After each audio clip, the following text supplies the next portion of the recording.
কুতুবউদ্দিন বখতিয়ার কাকির জানাজা উপস্থিত মানুষ দাঁড়ায় রয়েছে। এই বৃদ্ধা ব্যক্তি কপালটাকে খাটিয়ার মধ্যে লাগায়া গুনগুন গুনগুন করে চোখের পানি ফেলায় কান্দে। আর ডাক দিয়া কই, আরে খাজা, আজকের এই লক্ষ লক্ষ মানুষের সামনে তুমি আমার আমলনামাটা প্রকাশ করা, তুমি তো চিরতরের জন্য ঘুমায় গেল। আমি তো আমার আমলটা গোপন রাখতে পারলাম না। তুমি যে 4টা শর্ত জুড়ায় দিলা, 4টা শর্ত তো আমি কষ্ট করে উপার্জন করছি। আজকের এই দিনের মধ্যে আমি চাই নাই, কিন্তু তোমার জন্য বড় মায়া হইতেছে। কারণ তুমি তো বলছো 4 গুণওয়ালা ব্যক্তি না পাইলে জানাজা দেওয়া যাবে না। আল্লাহু আকবার বলেন। যিনি 4 গুণওয়ালা ব্যক্তির কথা বলে গিয়েছেন জীবদ্দশায়, তিনার এমন ধারণা আছে না নাই? আরে কথা কন না কেন? না থাকলে কি কইতো? আল্লাহর ওলি যারা, আল্লাহ তাআলা তাদের সাথে এমন বন্ধুসুলভ ব্যবহার করেন, যেমন বন্ধু বন্ধুর সাথে গোপন কথা কইতে বাধ্য হয়। কথা কন না কেন? আপনার পেটের ভিতরে কি ঘুরতেছে?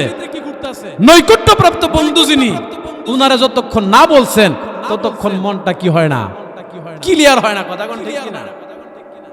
তো আল্লাহ এবং বান্দার সাথে তেমন একটা বন্ধুত্বর সম্পর্ক তৈরি হয়ে যা, বান্দা যখন আমল করতে করতে বিলাইয়াতের দরজা মাকামে পৌঁছায় যা, বান্দা যখন আমল করতে করতে আল্লাহর ওলি হয়ে যা, ওলি আল্লাহ হয়ে যা, তখন আল্লাহ তাআলা তাদের সাথে বন্ধুসুলভ ব্যবহার করেন। আল্লাহ তাআলা তাদের সকল কিছুর জন্য সহায়ক হয়ে যান। বলেন সুবহানাল্লাহ। কুতুবউদ্দিন বখতিয়ার কাকি তিনার খাটিয়ার মধ্যে মুরব্বী মানুষটা মাথা ঠাকায় গুনগুন গুনগুন করে কান্দে। কুতুবউদ্দিন, তুমি তো চলেই গেলা, কিন্তু আমার আমলটা গোপন রাখার সুযোগ দিলা না। আমার কুতুবউদ্দিন বখতিয়ার কাকি রাহমাতুল্লাহি আলাইহি বলেন, মুরিদানরা, আমি যদি মারা যাই, আমার মৃত্যুর পরে আমার জানাজার ইমাম যে হবে, 4টা বিশেষ আমল, 4টা বৈশিষ্ট্য থাকা লাগবে, 4 গুণ থাকা লাগবে। মুরিদানরা শোনো, 4 গুণওয়ালা ব্যক্তিকে পাইলে আমি কুতুবউদ্দিন বখতিয়ার কাকির জানাজার নামাজ পড়াইবা। যদি 4 গুণওয়ালা ব্যক্তি না পাওয়া যায়, বিনা জানাজায় কাফন করবা, বিনা জানাজায় দাফন করবা। এতে আমি কুতুবউদ্দিন বখতিয়ার কাকির কোনো আপত্তি নাই। খাজা কুতুবউদ্দিন বখতিয়ার কাকি ইন্তেকালের পূর্বে মুরিদানদেরকে জানায় গেছে, ও মুরিদানরা শুনো, 4টা শর্ত হলো, 4টা বৈশিষ্ট্য, 4টা গুণ হলো। 1 নাম্বার, যিনি আমার জানাজার ইমাম হবেন তিনাকে এমন হওয়া লাগবে, 1ম নাম্বার গুণের অধিকারী এমন হতে হবে, জীবনে কোনোদিন তাহাজ্জুদের নামাজ ছুটে নাই। 1ম নাম্বার গুণ হলো তাহাজ্জুদ কাজা হয় নাই। 2য় নাম্বার, যিনি আমার জানাজার নামাজের ইমাম হবে এমন বৈশিষ্ট্যওয়ালা ব্যক্তি হতে হবে, যে ব্যক্তি জীবনে কোনোদিন তাকবীরওয়ালা ছুটে নাই, জীবনে কোনোদিন তাকবীরওয়ালা ছুটে নাই। 3 নাম্বার, ওই ব্যক্তি যিনি আমার জানাজার ইমাম হবে তিনাকে ওই গুণের অধিকারী হতে হবে। 3 নাম্বার, হায়াতে জিন্দেগীর কোনোদিন আসরের সুন্নত নামাজ ছাড়ে নাই।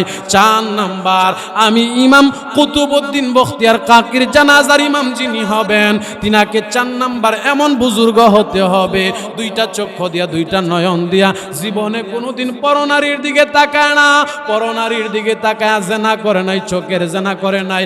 এমন 4 গুণওয়ালা ব্যক্তিকে যদি পাওয়া যায়, আমি কুতুবউদ্দিন বখতিয়ার কাকির জানাজার ইমাম বানাইবা। এমন 4 গুণওয়ালা বিশিষ্ট ব্যক্তি যদি না পাও, আমার জানাজা পড়াইবা না, বিনা জানাজায় কাফন করাইবা, বিনা জানাজায় দাফন করাইবা।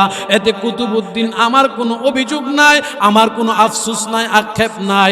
এমন 4 গুণওয়ালা ব্যক্তি খুঁজবা, না পাইলে বিনা জানাজায় দাফন করে ফেলবা। কুতুবউদ্দিন বখতিয়ার কাকি কয়েকদিনের ভিতরে ইন্তেকাল হয়ে গেল।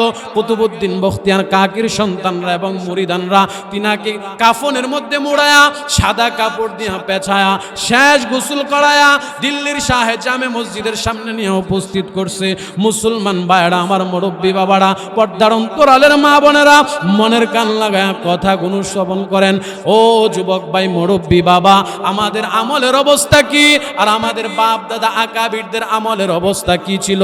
কুতুবউদ্দিন বখতিয়ার কাকির জানাজা যখন উপস্থিত করা হয়, লক্ষ লক্ষ মানুষ উপস্থিত হয়েছে, দিল্লির বড় বড় উলামা হযরতরা উপস্থিত হয়েছে, ভারতবর্ষের সবচেয়ে বড় বড় আলেমরা উপস্থিত হয়েছে। কেউ কারো দিকে আগায় না, কেউ কারো কথা শুনে না, কেউ কারো চেহারার দিকে তাকায় না, মাথাটা নিচের দিকে তাকায় রইছে। এখনো জানাজার কোনো ইলান হয় না, জানাজার ইমাম কে হবেন কেউ বলতে পারে না। হঠাৎ করে মুরিদানদের মধ্য থেকে একজন মুরিদ দ্বারা ঘোষণা করে দিল, লক্ষাধিক মানুষ যারা এখানে কুতুবউদ্দিন বখতিয়ার কাকির জানাজায় অংশগ্রহণ করেছেন, এখানে ইমাম কে হবেন জানা নাই। যারা বড় বড় বুজুর্গ আছেন, আলেম আছেন, মনে মনে হয়তো ভাবতে পারেন আপনার মাধ্যমে জানাজা কমপ্লিট করা হবে, আপনার মাধ্যমে জানাজা দেওয়া হবে।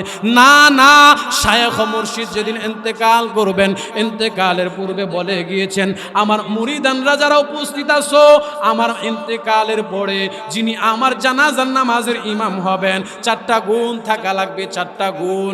শুনেন, আমি এই মুহূর্তে 4টা গুণ এই বড় মজলিসে উপস্থিত করতেছি, 4টা গুণ আমি উপস্থাপন করতেছি। খেয়াল করে শুনুন, যাদের মধ্যে 4টা গুণ থাকে তারা আল্লাহর রস্তে মেহেরবানি করে আমাদের শায়েখ মুর্শিদের জানাজার নামাজটা পড়ায়া শায়েখকে কবরস্থ করার সুযোগ করে দিবেন। যদি 4 গুণওয়ালা ব্যক্তি কেউ না থাকেন, শায়েখ মুর্শিদের নিষেধ হলো, শায়েখ মুর্শিদের নিষেধ হলো বিনা জানাজায় দাফন করে ফেলা। কতক্ষণ বিনা জানাজায় কি করে ফেলা? দাফন করে ফেলা। কুতুবউদ্দিন বখতিয়ার কাকির মুরিদানরা তারা ডাক দিয়া কয়, উপস্থিত জনতা খেয়াল করে 4টা গুণ শুনুন।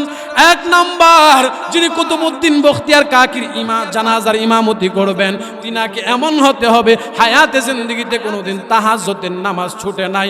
2 নাম্বার গুণ, জীবনে কোনোদিন তাকবীরওয়ালা ছুটে নাই। 3 নাম্বার গুণ, জীবনে কোনোদিন আসরের সুন্নত নামাজ ছাড়ে নাই। 4 নাম্বার গুণ, জীবনে কোনোদিন 2টা চক্ষু দিয়া পরনারী দেখে নাই। আল্লাহু আকবার। আমরার মধ্যে তো 4টা গুণ আছে, কথা কন না কেন? আমার মধ্যে নাই, আপনাদের মধ্যে মনে আছে। আপনাদের না বলার ধরনটা মনে হয় যে আপনাদের মধ্যে 4টা গুণ আছে, মনে আছে আপনাদের মধ্যে।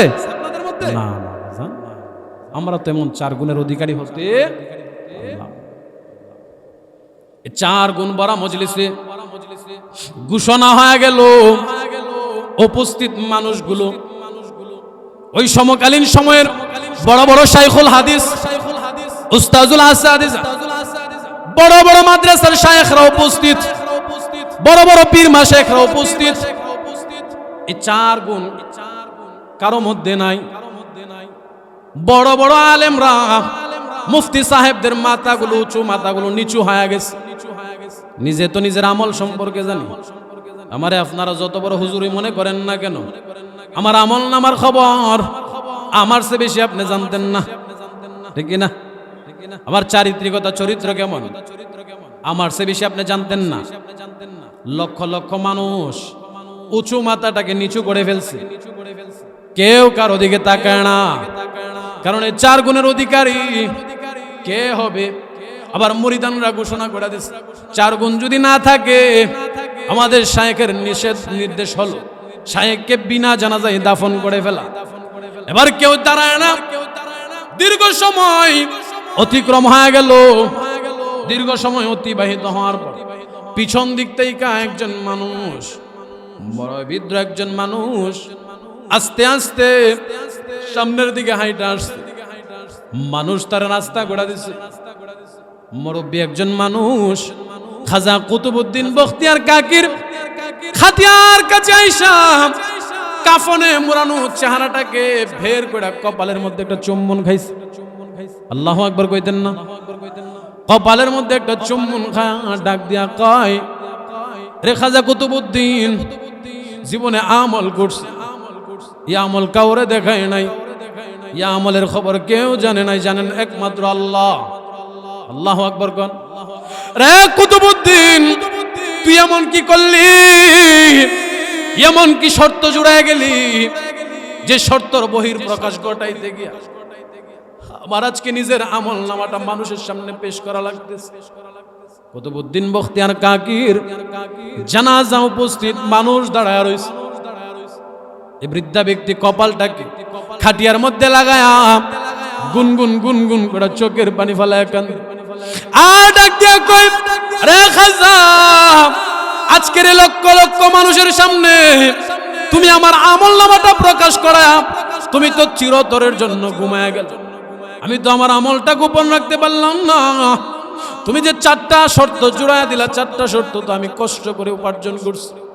আজকের এই দিনের মধ্যে আমি চাই নাই, কিন্তু তোমার জন্য বড় মায়া হইতেছে।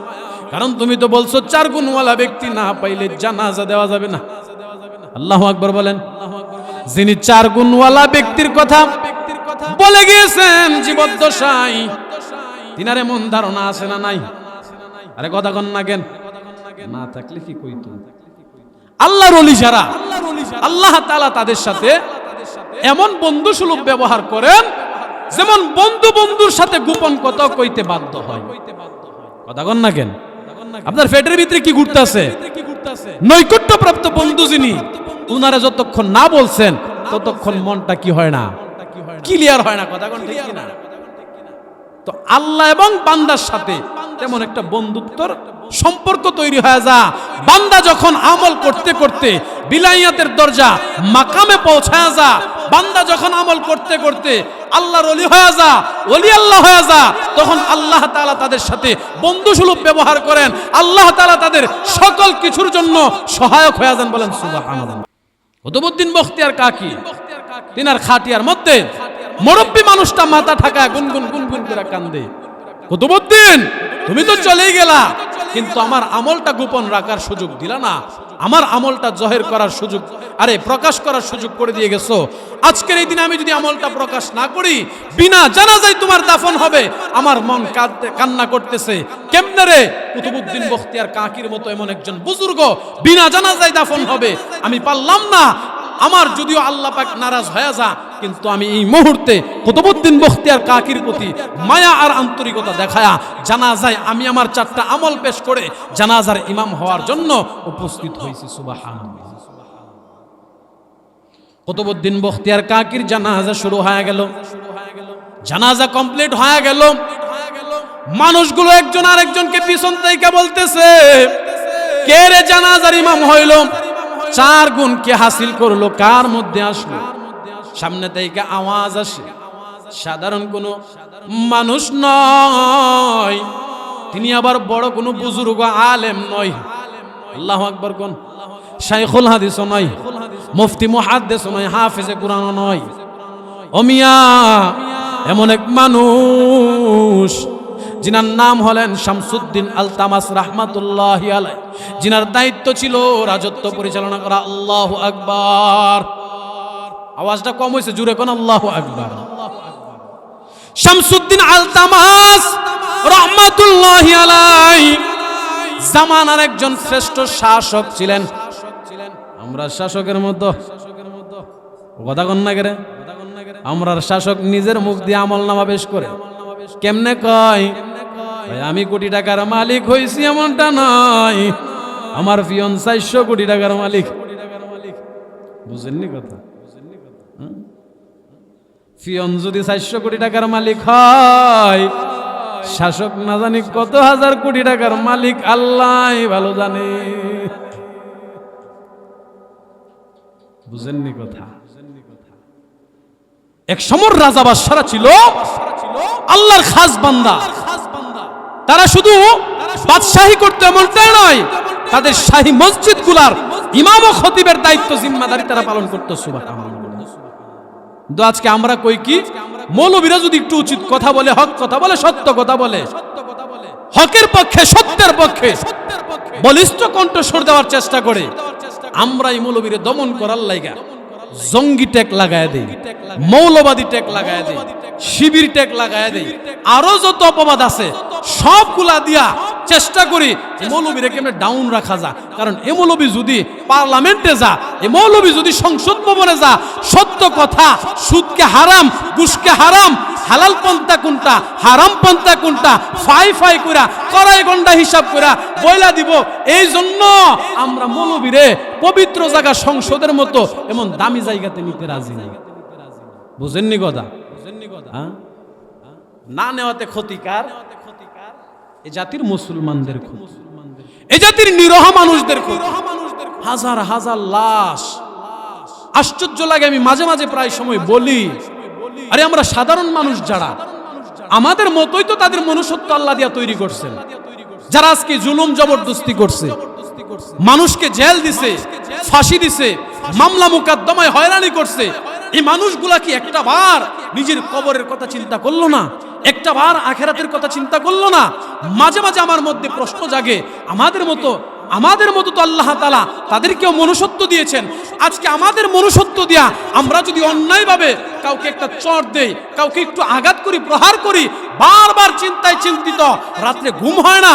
আমি যে আমার চাচাকে, চাচাতো ভাইকে, আমার একজন নিকটতম আত্মীয়কে কিংবা একজন মানুষকে একটা চড় দিলাম, বিনা অন্যায়ে আঘাত করলাম, এর বিচারটা কি হতে পারে, এর সাজাটা কি হতে পারে? আমি যে একজনকে গালি দিলাম, এর বিচারটা কি হতে পারে?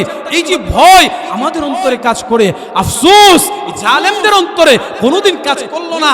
আরে কিছুদিন আগেও তো একটা ভিডিও দেখলাম, পুলিশ ভ্যানের ভিতরে, কভার ভ্যানের ভিতরে কয়েকটা লাশ ফালায়া রাখছে, লাশগুলো তরতাজা লাশ, লড়তেছে, নড়তেছে, চড়তেছে। এই লাশের গাড়ির মধ্যে আবার আমার দেশের পুলিশরা আগুন জ্বালায়া দিছে। আফসোস, দুঃখ, এত দুঃখ আর এত আফসোস রাখার কোনো জায়গা নাই। অতি শীঘ্রই আল্লাহ তাআলা তাদেরকে ধরেছেন। কেমন ধরেছেন? ইন্না বাতশা রাব্বিকা লাশাদীদ, বলে আমি আল্লাহ যাকে ধরি, আমি আল্লাহ এমন ধরি, ধরলে আর ছাড়ি। আল্লাহ ধরে না, ধরলে আর ছাড়ে না। ইতিহাস সাক্ষী, ইতিহাস সাক্ষী হয়ে গেছে। যুগের পর যুগ আসবেন, বাংলাদেশের একজন স্বৈরা শাসক ছিলেন, যিনি দেশ থেকে পলায়ন করছে। ভোলা যাইব ইতিহাস? আরে বলতে পারবেন? আমাদের পরের প্রজন্ম বলতে পারবো? বাজান, আমাদেরকে আমাদের শাসক এমন ভাবে পরিচালনা করেছে, এক সময় সমকালীন সময়ের ফেরাউন যেমন ভাবে তার গোষ্ঠীদেরকে পরিচালনা করত, আল্লাহ আমাদেরকে চতুর্মুখী শত্রুদের বেড়াজাল থেকে মুক্ত করছেন, হেফাজত করছেন। বলেন আলহামদুলিল্লাহ। ভালো লাগে না? ভালো লাগেনি? দলমত নির্বিশেষে সকলের কাছে এখন ভালো লাগে। লাগার কারণটা কি? বলে এখন মুখ খুইলা কথা বলা যা, বুক ফুলায়া চলা যা। কারণ এই জমিন তো 95% মুসলমানদের জমিন। এই জমিনের মধ্যে যদি কোরআনের কথা না বলা যায়, এই জমিনের মধ্যে যদি আল্লাহর আইন বাস্তবায়ন না করা যায়, এই জমিনের মধ্যে যদি উচ্চ কণ্ঠে আওয়াজ না দেওয়া যায়, এই জমিনের মধ্যে যদি উচ্চ কণ্ঠে আজান না দেওয়া যায়, এই জমিনের মধ্যে যদি কালেমার দাওয়াত উচ্চ কণ্ঠে না দেওয়া যায়, এই জমিনের মধ্যে যদি পীর মাশায়েখরা বুক ফুলায়া না চলতে পারে, আর কোন জমিনে চলবে বলেন? এটাই তো জমিন। কারণ যে জমিনের মধ্যে 90-95% মানুষ মুসলমান, যে জমিনের নিচে লক্ষ লক্ষ আল্লাহর ওলিরা শায়িত আছেন, এই জমিন তো পবিত্র এক জমিন। এই জমিনকে নাপাক করার চেষ্টা করেছিল স্বৈরা শাসকরা। আল্লাহ পাক তাদেরকে অতি শীঘ্রই এমন ভাবে পাকড়াও করছে, তাদের এক একজনের ধরার স্টাইল দেখছেন। যে বেটা দাড়ি রেখা হয়েছিল দরবেশ বাবা, এটা মূলত দরবেশ ছিল না, কিন্তু মিডিয়াওয়ালারা দরবেশ নাম দিছে। মূলত এটা দরবেশ। দরবেশের বাপ ধরছিল, কারণ যদি দরবেশের বাপ না ধরা হয়, কোটি কোটি টাকা যে মায়েরা খাইছে এটা তো প্রকাশ পাওয়া যাইব। বাপ ধরছে দরবেশের। অবশেষে নবীজির সুন্নাত দাড়িকে কাইটা যখন ফালাইছে, আল্লাহ কই যাইবে কই, আমি আল্লাহ ধরাইতাছি। তোরে কেমনে ধরতো? তুই ভাবছ তুই চিন্ত না, তুই ভদ্রের পরিচয় দিলি, বৌদ্ধ ধর্মের অবলম্বী হয়ে গেলি, নিজের পরিচয় দেওয়ার জন্য এমন একটা ভাব নিলি, ন্যাচারালি ভাব তুই যে কোটি টাকার মালিক, এটা বুঝার সুযোগ দিলি না কাউরে। তোরে যখন থয়া তোর কাছের বন্ধুরে আইনমন্ত্রী নেগা, আইনমন্ত্রী ডাক দিয়া কয় আমার এনেন, আমার লগের দুস্তেরে নেন না কেন? লগের দুস্ত কেডা? কই দেখেন না কামায়া যে বইয়া রইছে। আল্লাহর ধরা কঠিন ধরা। এজন্য জুলুম অত্যাচার না করা। ক্ষমতা আছে, আপনি ক্ষমতা প্রয়োগ করে একজনের উপর জুলুম করলেন, এটা চিরস্থায়ী নয়। এজন্য অন্যের উপর জুলুম না করা। ক্ষমতা আছে এতিমের মাল আত্মসাৎ না করা। ক্ষমতা আছে এতিমের মালটা আপনি কড়াই গন্ডা বুঝাই দেন, আল্লাহ দুনিয়াতে আপনাকে সম্মানী বানায় দিবে, পরকালেও মুক্তির ব্যবস্থা করে দিবেন। বলেন সুবহানাল্লাহ। এজন্য ভাইরা আমার বলতেছিলাম নেক আমলের বড় দাম, নেক আমলের বড় দাম। নেক আমলওয়ালা যিনি হয়, নেক আমলওয়ালা ব্যক্তিকে আল্লাহ বড় পছন্দ করেন। আর নেক আমল আল্লাহর কাছে কবুল হওয়ার জন্য শর্ত হলো হালাল রিজিক। জোরে কোন কি রিজিক? সুদ ঘুষ খায়া টাকার পাহাড় বানায় ফেলছি। বছরে একবার উমরা করতে যাই, বছর হজ করতে যাই, কাবা বাইতুল্লাহ চত্বরে গিয়ে ইতিকাফ করি, কাজ হইবনি? আরে কথা কন না কেন? ইবাদত কবুলের জন্য পূর্ব শর্ত হলো হালাল ভক্ষণ করা, হালাল পোশাক পরিধান করা। কথা কন ঠিক কিনা? আল্লাহর একজন বড় ওলি ছিলেন, নাম ছিলেন হযরত ইব্রাহিম ইবনে আদম রাহমাতুল্লাহি আলাইহি। অনেক বড় একজন বুজুর্গ ইব্রাহিম ইবনে আদম রাহমাতুল্লাহি আলাইহি। দীর্ঘদিনের মনের তামান্না আল্লাহকে কেমনে পাওয়া যায়।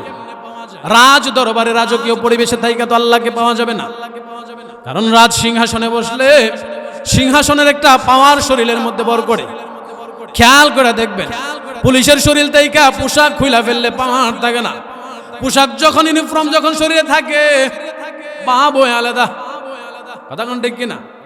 রাজার রাজকীয় পোশাক শরীরে, রাজ সিংহাসনে বসা ইব্রাহিম ইবনে আদম বলে এই অবস্থায় কোনোদিন আল্লাহ পাওয়া যাইতে পারে না। কেমনে তিনার দেন খেয়াল ফিরলো। একদিনের ঘটনা, ইব্রাহিম বিন আদম তাকায় দেখে তার রাজ দরবারের ছাদের উপর কে যেন ঘোড়া নিয়ে দৌড়পাক খাচ্ছে, কে যেন বিকট বিকট আওয়াজ দিতেছে। বাদশাহ ইব্রাহিম বিন আদম, বলকের বাদশাহ, রাজ দরবারের রাজ সিংহাসন ফালায়া ছাদের উপর ওইটা ডাক দিয়া কই, কে রে বিকট বিকট আওয়াজ করতেছ? ওই মেহমান ব্যক্তি ডাক দিয়া কয়, আমি একজন মুসাফির, আমি আমার সোয়ারি ঘোড়াটা হারায় ফেলছি। বাদশাহ ইব্রাহিম ইবনে আদম বলেন, আরে বেয়াকুফ, ঘোড়া হারায় ফেলছো, ঘোড়া তো জমিনের মধ্যে খুঁজবা, নিচে খুঁজবা, ছাদের উপর ঘোড়া খুঁজলে কি ঘোড়া পাইবা? আগন্তুক মুসাফির ডাক দিয়া কয়, আরে ইব্রাহিম, ছাদের উপরে ঘোড়া খুঁজলে যদি আমি বেয়াকুফ হই, তুমি কেমনে রাজকীয় সিংহাসনের মধ্যে বৈশা, রাজপ্রাসাদের মধ্যে থাইকা, রাজকীয় খানা খাইয়া কেমনে আল্লাহরে পাইতাছাও, আল্লাহ ওয়ালা হইতাছাও? আমি যদি রাজকীয় পরিবেশে খুঁজতাইকা আল্লাহকে না পাইতে পারি, তাহলে কোন পথে আল্লাহকে পাওয়া যাবে? বলে রাজ দরবার ছেড়ে দাও, রাজকীয় হালত ছেড়ে দাও, ফকিরের বেশে জঙ্গলায় চলে যাও, সাধক হয়ে যাও, আল্লাহর বন্ধু হয়ে যাও, আল্লাহ তোমার বন্ধু বানায়া উঠায় নিবে। সুবহানাল্লাহ। ইব্রাহিম ইবনে আদম রাজ দরবার ফালায়া, রাজকীয় পরিবেশ ফালায়া জঙ্গলায় জঙ্গলায় জীবন যাপন করে। একদিনের ঘটনা, মনে মনে বড় একটা আশা নিয়ে ঘুরে বাইতুল মুকাদ্দাসের ভিতরে যদি একদিন রাত্র যাপন করতে পারতাম, আর সমস্ত রাত্র আসমান জমিনের মালিক আল্লাহর সেজদা দিতে পারতাম, আর ওই সেজদার মধ্যে কান্না করতে করতে আমি আমার নাজাতের ফায়সালা খুঁজে পাইতাম, এই নিয়া বাদশা ইব্রাহিম বিন আদম প্রতিদিন মনের মধ্যে একটা কৌতূহল কান্না করে। কিন্তু বাইতুল মুকাদ্দাসের নিয়ম হলো ইশারের নামাজ কমপ্লিট হয়ে গেলে খাদেম মুয়াজ্জিনরা মিলা দরজা জানালাগুলো বন্ধ করে দেয়, এটার ভিতরে কাউকে থাকতে দেয় না। এটাই তো বাস্তবতা। কথা বলতে কিনা? বিশ্বাস নাই তো কারে জায়গা দিবে? এখনো যদি জুতা চুরি বন্ধ না হয়, 150 আর 200 টাকার জুতা চুরি বন্ধ যদি না হয়, তাহলে মসজিদের মাইক আর ফ্যান যে খুইলা নিত না, এটার কি নিশ্চয়তা আছে? এজন্য মসজিদ তালা মেরা রাখা হয়। কিন্তু বাদশা ইব্রাহিম বিন আদমের মনের তামান্না, আমি যদি পুরোপুরি একটা রাত পাইতাম। আরে যুবক ভাই, মুরব্বী বাবা, মনটাকে নরম করে মনের কান লাগায় কথাগুলো শুনে আমি আর আপনি চিন্তা করি, আমি আর আপনি যদি একটা রাত নাইট ক্লাবে কাটাইতে পারতাম। যুবক ভাই, তুমি আর আমি চিন্তা করি একটা রাত্র যদি বন্ধু বান্ধবদের সাথে নর্তকী নাচানো অবস্থায় কাটাইতে পারতাম। কিন্তু ইব্রাহিম ইবনে আদম মনের একটা তামান্না, আমি যদি একদিন সময় পাইতাম, আমি একদিন আমার রাত্রের সময়টা আমার মহান মালিকের সেজদার মধ্যে কাটায়া আমার আখিরাতের পুঁজি সঞ্চয় বানায় নিতাম। সুবহানাল্লাহ। এই যে চেষ্টা করতেছে, মান জাদ্দা ওয়াজাদা, আরবিতে একটা প্রবাদ আছে, মান জাদ্দা ওয়াজাদা, যে চেষ্টা করে সে সফল কাম। এটাই বাস্তবতা, দুনিয়ার লাইনে হোক আখিরাতের লাইনে হোক, যেই চেষ্টা করছে আল্লাহ তাআলা তাকে ওই লাইনেই সফলতা দান করছে। কথা কোন ঠিক কিনা? ইব্রাহিম বিন আদম চেষ্টা করতেছে, চেষ্টা করতে করতে একদিনের ঘটনা, তিনি রাত্রের বেলা একটা বিশাল পিলারের চিপায় দাঁড়া নিজেকে আবৃত করে রাখছে একটা চাদর দ্বারা। খাদেমরা বুঝতে পারে নাই ভিতরে যে কে আছে, খাদেমরা বাহির থেকে লাগায়া চলে গেছে। ইব্রাহিম ইবনে আদম চিন্তা করলো এখন তো আর কেউ নাই, মন ভরে প্রাণ ভরে আমি আমার মালিককে বাইতুল আকসার মধ্যে বসে আমি মালিকের ইবাদত করব, মালিকের কুদরতে বে সেজদা করব নিরিবিলি পরিবেশে। আর খেয়াল করে দেখবেন রাত্র যত গভীর হয় আর ওই গভীর অবস্থায় আমল করলে আল্লাহ তাআলার কাছে অতি প্রিয় হয়, আল্লাহ তাআলার নৈকট্যপ্রাপ্ত হওয়া যায়। এই পৃথিবীতে যারা আল্লাহর ওলি হয়েছে, আল্লাহর বন্ধু হয়েছে, বেলায়েতের মাকাম হাসিল করছে, উপার্জন করছে, তারা রাত্রের গভীরে ইবাদত করে। কথা কোন ঠিক কিনা? অতি অবতি পীর হয় রজনী যখন, নীরবে প্রভুর নাম জপিও তখন। প্রভুর করুণা যদি পাইবার চাও, গভীর রাতে উঠে প্রভুর গুণগান গাও। একাধিক রাত্র আপনাদের এই এলাকায় সাহেব বাড়িতে যাপন করছি, আমি নিজের চোখে দেখছি। জিনার আশেক হইয়া, জিনার ভালোবাসায়, জিনার ভক্ত মুরিদান হইয়া আজকে শত শত মানুষ এখানে উপস্থিত হয়েছেন। আপনাদের পীর ও মুর্শিদ সৈয়দ শিব্বির আহমদ শিবলি হাফিজাহুল্লাহ খুব কাছ থেকে আমি কয়েকদিন এখানে রাত্র যাপন করলাম, কারণ দূরবর্তী রাস্তা যাওয়াটা সম্ভব হয় না। খেয়াল করে দেখছি রাত্র ফজর পর্যন্ত ইবাদতের মসলার মধ্যেই কাটা। আল্লাহু আকবার কোন, নামাজের মুসল্লার মধ্যে এই রাত্রটা পার করে ফেলে। ওনাদেরকে বলা হয় দুনিয়া থেকে আখিরাত মুখী আল্লাহওয়ালা। যে সময় চতুর্দিকটা শিরিক কুফর বেদাতের সয়লাব, ঠিক সে সময় আমাদের এই পীর ও মুর্শিদ হযরত সৈয়দ শিব্বির আহমদ শিবলি হাফিজাহুল্লাহ আমলের মধ্যে কাটায় দেয়। এমন ব্যক্তিদের আমলের দ্বারাই আল্লাহ তাআলা তাদেরকে আল্লাহর নৈকট্যপ্রাপ্ত বান্দা বানায়া, অতি অল্প সময়ে অতি অল্প বয়সে বুজুর্গ বানায়া, আল্লাহ বন্ধু বানায়া কবুল করা, দুনিয়াতেও তাদেরকে মাকাম বাড়ায় দেয়, পরকালেও মাকাম বাড়ায় দেয়। বলেন সুবহানাল্লাহ। সে ইব্রাহিম ইবনে আদম গভীর রজনীতে রাত্রির বেলা নির্জনে ইবাদত করার জন্য একাকিত্ব অবস্থায় দাঁড়ায় গেছে। নামাজের মধ্যে তাকবীরে তাহরিমা বইলা দাঁড়ায় সূরা কারা তিলাওয়াত করতেছে। হঠাৎ করে সিজদার মধ্যে যখন গেছে, খেয়াল করে আওয়াজ দেখা যায় পিছন থেকে দরজার কপটগুলো কে যেন খুললো, ওনার কর্ণকহরে একটা আওয়াজ পৌঁছাইলো। ইব্রাহিম ইবনে আদম আওয়াজটা পাওয়ার পর সিজদা অবস্থায়, নীরব নিস্তব্ধ অবস্থায় খেয়াল করে দেখে পিছন দিক থেকে দুইজন মানুষের কথোপকথন হইতেছে। একজন আরেকজনকে প্রশ্ন করে, একজন প্রশ্ন করে আরেকজন উত্তর দেয়। হযরত ইব্রাহিম ইবনে আদম বলে, দুনিয়ার মানুষ গভীর রজনীতে তাহাজ্জুদের সময় আমি তাহাজ্জুদের নামাজে দাঁড়ানো, এমন তো অবস্থায় আমি তাকায়া দেখি দুইজন মানুষ একজন আরেকজনের প্রশ্ন করে। এই যে ব্যক্তিটার নামাজ পড়তেছে বাইতুল আকসার মধ্যে, একা একা নামাজ পড়ে মসজিদুল আকসার মধ্যে, এই মানুষটার পরিচয় কি? মানুষটাকে চিননি? বলে যদি চিনো এই মানুষটার পরিচয় একটু তুইলা ধরো। কয় না না, এই মানুষটাকে চিনি না। একজন প্রশ্ন করে, আরেকজন উত্তর দেয়, কয় না না চিনি না। বলে আমার কাছ থেকে এই মানুষটার পরিচয় নিয়ে আনাও। এই মানুষটা এমন একজন মানুষ যে মানুষটার কথা মহান আল্লাহ আসমানের মধ্যে ফেরেশতাদের মধ্যে পরিচয় করায় দিয়েছে। সুবহানাল্লাহ। উনি কি কোন নবী রাসূল ছিলেন? কথা কোন না না, ওনার আমলের তবকাটা এত বেশি ছিল, ওনার আল্লাহর প্রতি আত্মবিশ্বাস ত্যাগ এত বেশি ছিল, যেটা ওনাকে আল্লাহর নৈকট্য প্রাপ্ত বানায় আসমানবাসী ফেরেশতাদের মধ্যে পরিচয় করায় দিল। আল্লাহু আকবার। বাদশাহ ইব্রাহিম ইবনে আদম রাহমাতুল্লাহি আলাইহি বলেন, আমি নামাজ শেষ করে ফেললাম, জলদি জলদি করে নামাজ শেষ করার পর আমি তাকায় দেখি এই দুইজন মানুষ এই দুনিয়ার কোনো মানুষদের চেহারার মতো না, সুঠাম দেহের অধিকারী, সুন্দর পাকা আমের মতো তাদের চেহারা, গোলাপের পাপড়ির মতো ঠোঁটগুলো কেমন যেন, চোখের বেওয়া গোলাপ মেদু মেদু, মাথার মধ্যে পাগড়ি পরিহিত অবস্থায়। এমন অবস্থায় বাদশাহ ইব্রাহিম ইবনে আদহাম ডাক দেয়া কয়, দুনিয়ার মানুষ, আমি নামাজরত অবস্থায় খেয়াল করলাম একজন আরেকজনের ডাক দিয়া কয়, কিন্তু এই মানুষটা একটা সময় আল্লাহর এত নৈকট্য প্রাপ্ত ছিল, আল্লাহ পাক এই মানুষটার নিয়ে ফেরেশতাদের মধ্যে আলোচনা করত, কিন্তু 1 বছর হয়ে গেল। দুঃখের বিষয়, এই মানুষটাকে নিয়ে আসমানের মধ্যে আল্লাহ কোনো আলোচনা করেন না, ফেরেশতাদের মধ্যে কোনো আলোচনা হয় না, ফেরেশতারাও চিনেন না, ফেরেশতাদের মধ্যেও তার বিষয় কোনো আলোচনা হয় না। কেন রে? একজন আরেকজনের প্রশ্ন করেন, কারণটা কি? সুবহানাল্লাহ কইতেন না?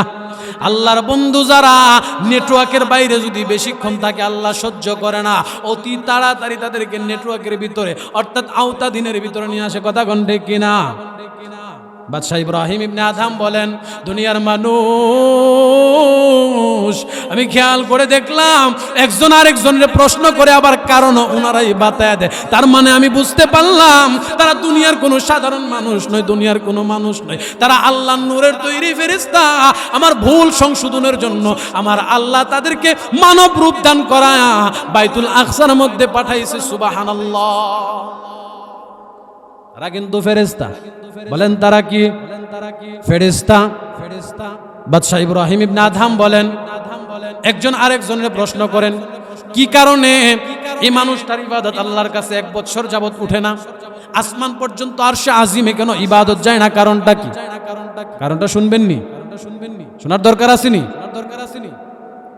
বাদশাহ ইব্রাহিম ইবনে আদহাম বলে, খেয়াল করে আমি শুনলাম তারা আলোচনা করতেছে, বলে এই যে বাদশাহ ইব্রাহিম ইবনে আদহাম মক্কায় একবার হজ করতে গেছিল, হজ্জের সফরে যাওয়া অবস্থায় মক্কায় বাজার থেকে এক ব্যবসায়ীর দোকান থেকে খেজুর ক্রয় করতেছে। খেজুর ক্রয়ের ভিতর দিয়া উনি খেয়াল করে দেখছে যে কয়েকটা খেজুর নিচে পড়ে গেছে, কিন্তু খেজুরটা পালা তাইকা পড়ছে না, ওনার ব্যাগ তাইকা পড়ছে, ক্রয় করা ব্যাগ তাইকা। তিনি এটা কি করেন নাই, বুঝতে পারেন নাই। তিনি নিজের মনে করে 2-4টা খেজুর উঠায়া খেয়ে ফেলছিলেন, যার ফলে আল্লাহ তাআলা এই ওনার নিজের খেজুর না হওয়াতে, নিজের হালাল বক্ষণ রিজিক না হওয়াতে আল্লাহ তাআলা তিনার আমলনামা 1 বছর যাবত কবুল করেন না, 1 বছর আরশে আজিমে উঠেন নাই, আসমানের মধ্যে মধ্যবর্তী অবস্থায় ঝুলন্ত অবস্থায় রয়েছে। আল্লাহ বরদাস্ত না করতে পারে না, আল্লাহ ফেরেশতাদেরকে পাঠায়া তার এই তত্ত্বটা জানায় দিয়েছে। সুবহানাল্লাহ। বাদশাহ ইব্রাহিম ইবনে আদহাম ঘুম ভাঙার পর ফজরের নামাজ আদায় করে দৌড়ায় চলে গেছে ওই যে বাড়িতে, ওই বাজারের মধ্যে, মক্কার যে বাজার থেকে খেজুর ক্রয় করছিল, ওই দোকানের সামনে গিয়া দেখি আগের যে দোকান ছিল মুরব্বি, ওই মুরব্বি দোকানের মধ্যে নাই। দোকান ঠিক আছে, মুরব্বি নাই। নওজোয়ান একজন যুবক বসা। বাদশাহ ইব্রাহিম ইবনে আদহাম ডাক দিয়া কয়, রে যুবক, বলো না এই জায়গার মধ্যে না একজন বৃদ্ধা মানুষ ছিল, মুরব্বি মানুষ ছিল, বলো না মুরব্বি কোথায়? যুবক ডাক দিয়া কই, মুরব্বি? জি, মুরব্বির কথা আপনি বলতেছেন, ওই মুরব্বি সম্পর্কে আমার আব্বা হয় কিছুদিন আগে ইন্তেকাল করছে। বাদশাহ ইব্রাহিম ইবনে আদহাম চোখের পানি ফেলায়া কান্না করতেছে, চোখের পানি ফেলায়া অজরে কান্না করতেছে। নওজোয়ান যুবক ডাক দিয়া কয়, মুরব্বি, আপনার পরিচয় কি? আপনি কোথায় থেকে আসছেন বলবেননি? আপনি কেন কান্না করতেছেন? আমার আব্বার সঙ্গে কি আপনার ব্যবসা বাণিজ্যের লেনদেন আছে কিনা? আপনি কি আমার আব্বার কাছে অর্থ করি পাবেন এমনটা নাকি? ও মুরব্বি, কিসের জন্য কান্না করতেছেন? মুরব্বি আবার ডাক দিয়া কয়, যুবক রে, আমার পরিচয় হইল আমি বলকের বাদশা ছিলাম এক সময়, আমার নাম হলেন ইব্রাহিম ইবনে আদহাম। যুবক একবার বসা থেকে দাঁড়ায় কয়, মুরব্বি, জীবনে বহুবার আপনার নাম শুনেছি, আপনি নাকি অনেক বড় বুজুর্গ, আল্লাহওয়ালা, আল্লাহর ওলি, আল্লাহর বন্ধু। মুরব্বি বলেন না, আজকের এই দিনে আপনি কেন কান্না করতেছেন? কারণটা কি? আর আমার আব্বারে কেন খুঁজতেছেন? এবার মুরব্বি ইব্রাহিম ইবনে আদহাম ডাক দিয়া কয়, যুবক শুনো, তুমি আমার মনের কথা শুনতে চাইতেছো, যুবক রে, একটা দিন আমি তোমার আব্বুর দোকান থেকে হজ্জের সফরে আইসা খেজুর ক্রয় করতেছিলাম। খেজুর ক্রয় করা অবস্থায় কয়েকটা খেজুর মাটির মধ্যে পড়ে যায়, আমি খেজুরগুলা তুইলা বক্ষণ করে ফেলেছি। আমি জানতাম না এই খেজুরগুলো তোমার আব্বার পাল্লা থেকে পড়ছে। আমি মনে করেছি আমার ভ্যাগ থেকে হয়তো পড়েছে। আমি সন্দেহের মধ্যে ছিলাম, আমি সন্দেহের মধ্যে থেকে আমি বক্ষণ করে ফেলেছি। এই 2-4টা খেজুরের কারণে আমি মসজিদে আকসার মধ্যে যখন নামাজে দাঁড়াইলাম, আমার মালিক আহকামুল হাকিমিন জানায়া দিছে, রে ইব্রাহিম ইবনে আদম, 1 বছর পুরা হয়ে গেল, তোর একটা আমল নামও আমি আল্লাহর কাছে পৌঁছাই না। কেন জানোনি? তুমি যে একজনের হক নষ্ট করছো, একজনের হক না বইলা খাইছো, হারাম খাওয়ার কারণে তোমার ইবাদত আমি আল্লাহর কাছে পৌঁছায় না। যুবক রে, তোমার হাতে দড়ি পায়ে দড়ি, তুমি কি আমার একটু ক্ষমা করে দিবানি? তোমার আব্বা তো উপস্থিত নাই, তুমি যদি ক্ষমা না করো, আমার আল্লাহ যদি আমার আমল কবুল না করে, আমি কেমনে রে জাহান্নাম থেকে বাইসা জান্নাতে যাব? যুবক ডাক দিয়া কই, মুরব্বি আমি না ক্ষমা করে দিলাম, কিন্তু এই ব্যবসা তো একটা সময় আমার বাবার অধীনে ছিল। এখন আমি এবং আমার মা আর আমার বোন 3 জনে মিলা এই ব্যবসাটাকে সঞ্চালনা করতেছি, এই ব্যবসাটাকে পরিচালনা করতেছি। ক্ষমা যদি নিতে হয়, আমি আমার পক্ষ থেকে ক্ষমা করেই না দিলাম। আপনার কান্না, আপনার অনুনয় বিনয় দেখে আপনাকে ক্ষমা করে দিলাম, কিন্তু আরো যে 2 জন বাকি আছে, তারা ক্ষমা করবেন কিনা? বাদশাহ ইব্রাহিম ইবনে আদম যুবকের পায়ের মধ্যে জড়ায়া ডাক দিয়া কই, যুবক তারা 2 জন কোথায়? তাদের কাছে আমার একটু নিয়ে যাও। তাদের কাছে যখন নেওয়া হয়, পর্দার আড়ালে মহিলা বসা। ইব্রাহিম ইবনে আদম বাহির থেকে ডাক দিয়া কয়, ও মা এবং বোন, উভয়ের কাছে ক্ষমা প্রার্থনার জন্য এসেছি। আপনার স্বামী এবং আপনার বাবা যখন ব্যবসায় অবস্থান করত, আমি ইব্রাহিম ইবনে আদম খেজুর ক্রয়ের সময় 4টা খেজুর অতিরিক্ত খেয়ে ফেলেছিলাম, যার জন্য আমার আল্লাহ আমার ইবাদত কবুল করতেছে না। এই মুহূর্তে আমার আল্লাহ ঘোষণা করছেন, যদি আমি আপনাদের কাছ থেকে ক্ষমা প্রার্থী না হয়ে ক্ষমার ঘোষণা না নিতে পারি, আমার ইবাদত